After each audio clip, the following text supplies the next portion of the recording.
मित्रांनो, आज आपण एक मोटिवेशनल स्टोरी ऐकू.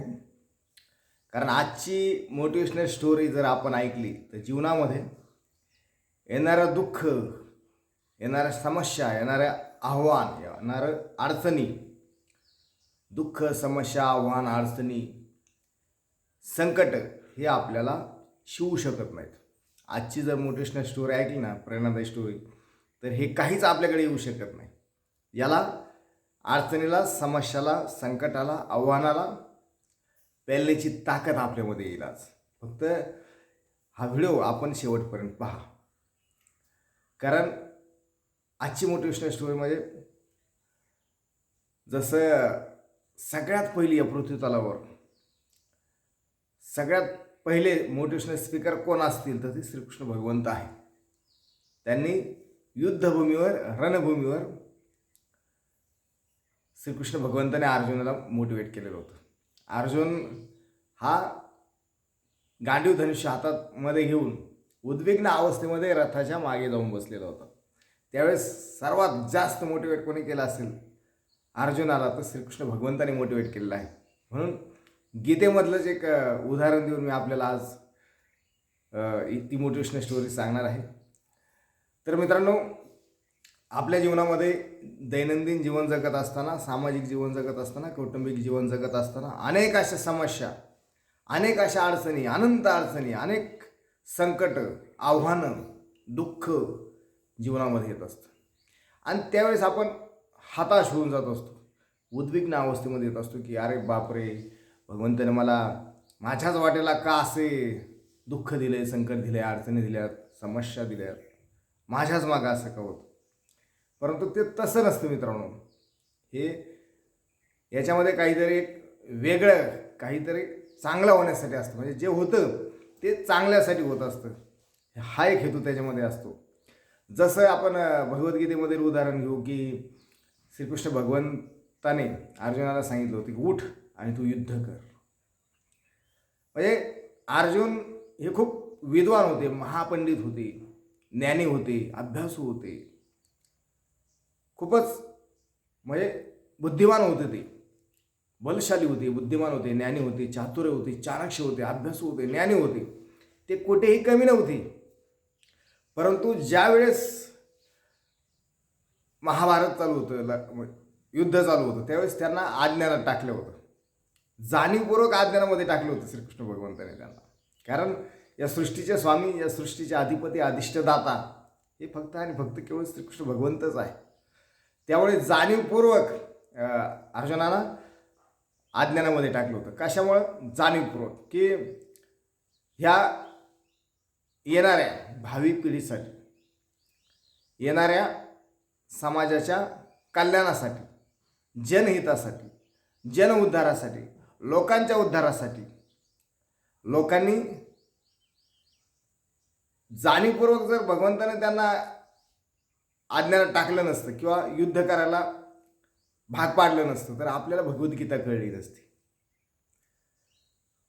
अर्जुन हे खूप विद्वान होते, ज्ञानी होते, पंडित होते, बुद्धिमान होते, बलशाली होते, परंतु जाणीवपूर्वक भगवंतानं त्यांना अज्ञानामध्ये टाकलं होतं.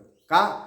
तर आपल्याला भगवद्गीता समजावून सांगण्यासाठी, आपल्या जनकल्याणाच्या उद्धारासाठी, समाजाच्या उद्धारासाठी, लोकांच्या हितासाठी, लोकांना मुक्ती मिळेल त्याच्यासाठी, मोक्षप्राप्ती मिळेल त्याच्यासाठी, लोकांना कर्म काय आहेत हे कळण्यासाठी, ज्ञान काय आहे हे कळण्यासाठी, श्रद्धा काय आहे हे कळण्यासाठी, भक्ती काय आहे हे कळण्यासाठी, विश्वरूप काय आहे हे कळण्यासाठी, ही सृष्टी कशी तयार झाली हे कळण्यासाठी, आपला जन्म इथेच का झाला, या परिवारातच का झाला, आपल्याला हीच बायको का मिळाली, आपल्याला हाच मुलगा का मिळाला, आपल्याला हेच नातेवाईक का मिळाली, आपल्याला आपण कोणत्या श्रद्धेने वागतोय, आपण कर्म कसे केले पाहिजे, हे सगळं जाणून घेण्यासाठी आपल्याला अर्जुनाला अज्ञानात टाकलं होतं, युद्ध करायला सांगितलं होतं.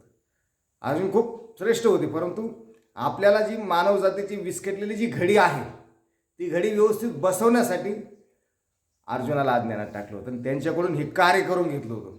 का? की आपल्याला भगवद्गीता कळली पाहिजे, भागवत कळलं पाहिजे, कर्म कळले पाहिजे, ज्ञान कळलं पाहिजे, भक्ती कळली पाहिजे, आत्मा कळला पाहिजे, परमात्मा कळला पाहिजे, भौतिक काय आहे ते कळलं पाहिजे, आध्यात्मिक काय आहे ते कळलं पाहिजे. दैवी संपत्तीने युक्त आहेत का ते कळलं पाहिजे, आसुरी संपत्तीने युक्त आहेत का ते कळलं पाहिजे, मोक्ष काय आहे ते कळलं पाहिजे. या सगळ्या गोष्टी कळण्यासाठी सृष्टी कशी तयार झाली, मन काय असतं, या सगळ्या गोष्टी करण्यासाठी आपल्याला ही मानवजातीची विस्कटलेली घडी व्यवस्थितपणे बसवण्यासाठी अर्जुनाला अज्ञानात टाकलं होतं आणि त्यांच्याकडून युद्ध करून घेतलं होतं. अर्जुन अज्ञानी नव्हते, ज्ञानी होते, विद्वान होते, पंडित होते, परंतु आपल्याला हे कळण्यासाठी त्यांना दुःखात ढकललेलं होतं. त्यांना अडचणीत, समस्यात, विघ्न याच्यामध्ये टाकलं होतं. कोणी? श्रीकृष्ण भगवंतांनी टाकलं होतं. कारण ह्या गोष्टी कळण्यासाठी. म्हणून जीवनामध्ये सुद्धा आपल्याला कित्येक अडचणी असतील, कित्येक समस्या असतील, कित्येक आव्हाने असतील, कित्येक दुःख असतील. त्या दुःखामध्ये काहीतरी चांगलं होत असतं, काहीतरी आपल्याला चांगलं मिळत असतं, काहीतरी चांगलं शिकायला मिळत असतं, काहीतरी चांगलं होत असतं. त्याच्यासाठी आपल्याला दुःखामध्ये टाकण्यात येत असतं. म्हणून आपल्या जीवनामध्ये कितीही दुःख आलं, किती संकट आलं, कितीही त्रास झालं, किती समस्या आल्या, किती आव्हान आले, कितीही काही जरी झालं तर त्या परिस्थितीत खंबीरपणे उभं राहायचं असतं. एकच म्हणायचं असतं, तो विधात्यावर भरोसा ठेवायचा असतो, श्रद्धा ठेवायची असेल. जे काही करेल ते भगवंत माझ्यासाठी बेटरच करेल. ही परिस्थिती निर्माण झाली ना, दुःख आलं ना, त्रास आला ना, संकट आले ना, आव्हान आले ना, ते माझ्यासाठी काहीतरी नवीन घेऊन येण्यासाठी, मला काहीतरी नवीन शिकण्यासाठी, मला काहीतरी चांगलं शिकण्यासाठी, मला काहीतरी याच्यातून चांगलं मिळेल याच्यासाठी ही परिस्थिती मला भगवंताने दिलेली असेल, किंवा हे दुःख मला दिलेलं असेल, हे त्रास मला दिलेला असेल, हे संकट मला दिलेले असेल, आव्हानं मला दिलेली असतील. ती पेलण्याची ताकद पण भगवंतच देत असतो. त्यामुळे दुःख आलं, संकट आले, समस्या आले, आव्हान आले तर खचून जायचं नाही. त्याच्यामध्ये काहीतरी शिकण्यासाठी मिळत असतं, त्याच्यातून काहीतरी भेटत असतं. जसं अर्जुनाला अज्ञानामध्ये टाकलं का, तर आपल्या भगवद्गीता कळली पाहिजे, आपल्या सगळ्या गोष्टी कळल्या पाहिजेत, मानवजातीची विस्कटलेली घडी व्यवस्थित बसली पाहिजे, त्यांचं हित झालं पाहिजे, त्यांचं कल्याण झालं पाहिजे, त्यांना परमसिद्धी प्राप्त झाली पाहिजे, त्यांना अज्ञानाच्या अंधकारातून ते बाहेर आले पाहिजे. हे कळण्यासाठी भगवद्गीता जाणून घेण्यासाठी अर्जुनाला युद्धामध्ये ढकललं होतं जाणीवपूर्वक.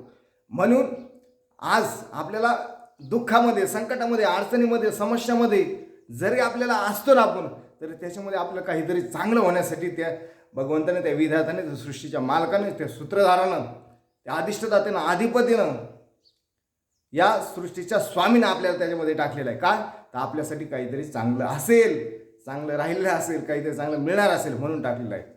हा दृष्टिकोन ठेवायचा, खचून जायचं नाही, चेहऱ्यावर निराशा आणायची नाही, कंटिन्यू पॉझिटिव्ह राहायचं, म्हणजे पॉझिटिव्ह राहायचं, कंटिन्यू त्याच्यामध्ये काहीतरी चांगलं घ्यायचं.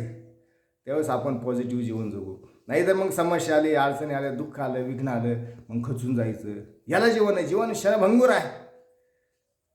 जीवनामध्ये जसं परिस्थिती येईल त्या परिस्थितीशी संलग्न व्हायचं, एकरूप व्हायचं, विलीन व्हायचं, समर्पित व्हायचं त्या परिस्थितीला. जे होईल ते होईल, ते माझ्यासाठी चांगलंच होईल.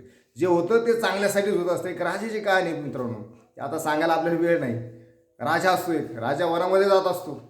शॉर्टमध्ये सांगतो, राजा वनामध्ये जात असतो आणि प्रधान घरी असतो. प्रधानाचं एक वाक्य असतं नेहमी, की जे होतं ते चांगल्यासाठी होत असतं. म्हणून राजाच्या हाताला एक तलवार लागली असते. राजा शिकारीसाठी जात असतो आणि शिकारीसाठी गेल्याच्या नंतर त्या वनामध्ये एक काही असा एक उत्साह असतो की नरबळी द्यायचा असतो आणि नरबळी त्या एखाद्या माणसाचा बळी द्यायचा असतो. परंतु ते उचलतात ते लोक, त्यांना त्या राजाला आणि घेऊन जातात, तर त्याला उघडं करतात. तर त्याला बळी देण्यासाठी तो त्याच्या अंगठ्याला तलवार लागली असते. म्हणून तो त्याला ते निग्लेक्ट करतात, नको नको हा नको, आणि त्याला सोडून देतात. राजा खुश होतो आणि घरी येतो आणि त्या प्रधानाला त्याने डांबलेलं असतं, ते प्रधानाला सोडतो आणि म्हणतो त्याला सोडून टाका, कारण जे होतं ते चांगल्यासाठी होतं. आज जर माझ्या हाताला लागले नसतं, माझा बळी गेला असता. प्रधान साहेब बरोबर सांगत होते की जे होतं ते चांगल्यासाठी होतं. मला तलवार लागली त्यावेळेस प्रधान साहेब म्हणले होते की जे होतं ते चांगल्यासाठी होते. म्हणून जीवनामध्ये जे घडतंय ते चांगल्यासाठीच घडतंय, जे होतंय ते चांगल्यासाठीच होतंय. फक्त त्या परिस्थितीवर मात करण्यासाठी आपल्याकडे कॉन्फिडन्स असला पाहिजे, आत्मविश्वास असला पाहिजे, खचून जबरदस्त असला पाहिजे. त्या परिस्थितीला मात करण्याची ताकद आपल्याकडे असली पाहिजे. तेव्हा आपण सगळं काय आपल्यासाठी परत पॉझिटिव्हिटी तयार होते. निसर्ग, नियती, ते ब्रह्मांड, ती प्रकृती, ते विश्व आपल्याला साथ देत असतं. जर आपण खचून राहिलो तर तशाच प्रकारचं आकर्षण आपल्याकडे येत असतं. जे आपण पाहू, जे आपण आपल्या मनचक्षुसमोर आणू, दृष्टीपटलावर आणू, ज्याची कल्पना करू, जसे भाव ठेवू, जशी श्रद्धा ठेवू. विपरीत परिस्थितीमध्ये आपण जर चांगली श्रद्धा ठेवली तर ती विपरीत परिस्थितीला आपण तोडून टाकू. पण विपरीत परिस्थितीमध्ये जर आपण चिंता केली तर आपण ती परिस्थिती ओढवून घेऊ आणि आणखीन टप्प्यात जाऊ. त्यामुळे विषय असा आहे की किती कशी परिस्थिती असली तरी त्या परिस्थितीत खंबीरपणे उभा राहायचं म्हणजे राहायचं. अध्यात्मामध्ये